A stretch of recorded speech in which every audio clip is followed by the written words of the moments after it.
Hao ni mashabiki wa Msimbazi Simba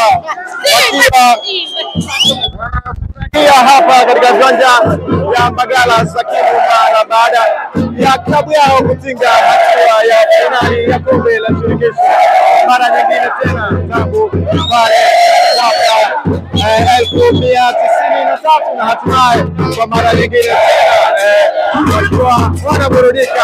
Daktari Kisukari akiendelea kuburudisha maisha hakika haikuwa rahisi kwa Iburu katika hatua hii, lakini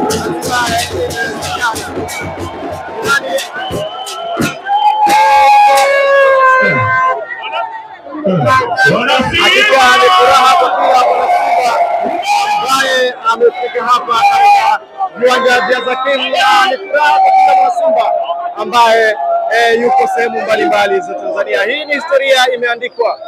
Jahazi nahodha wa jahazi Fadlu Davis hakika amewafanya wana Simba kuendelea kuwa vifua mbele. Mandala Simba akiwa anafurahia, lakini watu wa hamasa wa wekundu wa Msimbazi Simba na wao hawapo nyuma kuhakikisha kwamba wana Simba basi ile furaha yao inaendelea kusindikizwa na mambo mengi mazuri kutoka hapa katika viwanja vya Mbagala.